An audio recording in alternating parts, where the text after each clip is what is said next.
There are two kinds of people in this world. Those who think their time is over, and those who decide to begin again, no matter how late it feels. The universe doesn't care about your age, your past, or the years you think you've lost. It only waits for the moment you finally say, "I'm ready." First, subscribe to this channel and watch this story slowly. Let it sink into your heart. Reema was a woman who once had a sky full of dreams.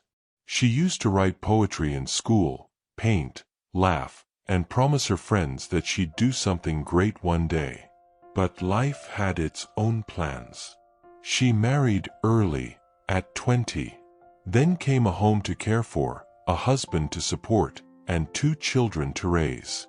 The years passed quietly, and Reema's world became everyone else's happiness.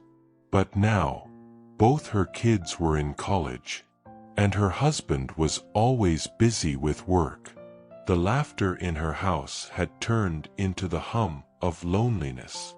Every morning she cooked breakfast for others, but never sat down to eat with herself. She wasn't unhappy. She just didn't know who she was anymore. One day, the phone rang. An old friend from school, full of excitement. "Reema, we're having a reunion next week. You have to come. Everyone will be there." For a moment, Reema felt something move inside her. The thought of meeting those friends again, hearing those old jokes, seeing those familiar faces. It brought a sudden light to her eyes. She walked to her cupboard, touched her saris one by one, remembering which color she used to love back then. But then, she looked in the mirror. The excitement faded. The reflection staring back at her didn't feel like the same girl who once had dreams. It was a face marked by years of silence and service. "What will I even say to them?" she whispered. "They'll all be doing something. Doctors, teachers, businesswomen. And I've just been a housewife." That evening, Reema walked in. She saw her mother quietly folding clothes, avoiding her eyes. "Ma," she said softly, "why aren't you going to your reunion?" Reema shrugged. "What will I do there, Reema? I'll feel out of place." Reema smiled, that gentle, persuasive smile only daughters have. "Ma, you should go. It'll be fun to meet your friends again. You've been home for so long, it might make you feel better." Reema didn't reply. That night, she sat near the window, watching the empty streetlights flicker in the dark. She wondered when she had last done something just for herself. The thought felt strange, almost selfish, almost forgotten. But deep inside, a quiet voice whispered, "You're allowed to feel alive again." The next week, she went. Reema helped her get ready. The light blue sari, a small bindi, the same perfume she used to wear in college. When she walked into the school hall, everyone cheered. Laughter filled the air. They took photos, shared old stories, exchanged numbers. But when someone asked her, "So Reema, what are you doing these days?" her smile froze. She hesitated, then said softly, "I'm just at home." There was a pause. Her friend looked surprised. But you were good at everything. You used to write, lead the debates. How can you say just?" Reema smiled politely, but inside, something cracked open. For the first time in years, she saw her reflection through someone else's eyes, and realized how small she had made her own world. That night, the ride home on the scooty was quiet.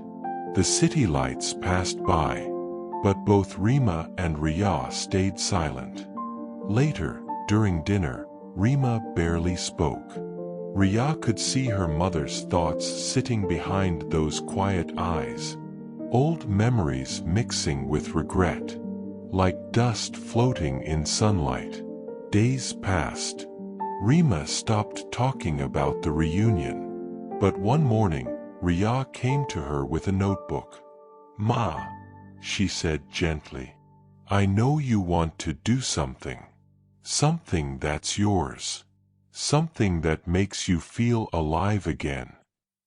Reema looked at her, surprised. Riya opened the notebook. The first page had a title written in bold letters. "The Circle of Joy." "You always talk so beautifully with people, Ma," Riya continued. "I've seen how you make others feel better, especially old people. Why not create a group where they can meet, talk, laugh, share stories, do activities? A place for those who feel alone, just like you once did." Reema's eyes welled up. For the first time in years, she felt seen. Months passed, and the Circle of Joy quietly became part of her life. It wasn't a big organization. No awards, no cameras, no headlines. But every weekend, a few familiar faces gathered to laugh, share memories, and feel seen again. They sang, told stories, sometimes just sat in silence, and left with lighter hearts.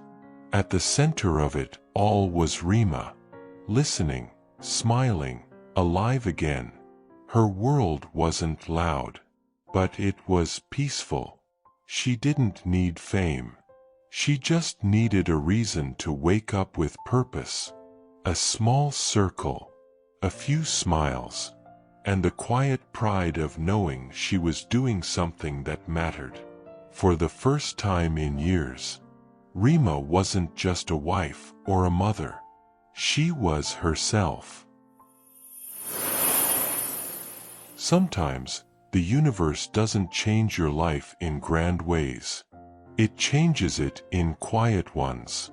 A conversation, a notebook, a small beginning. Because second chances don't always arrive as miracles.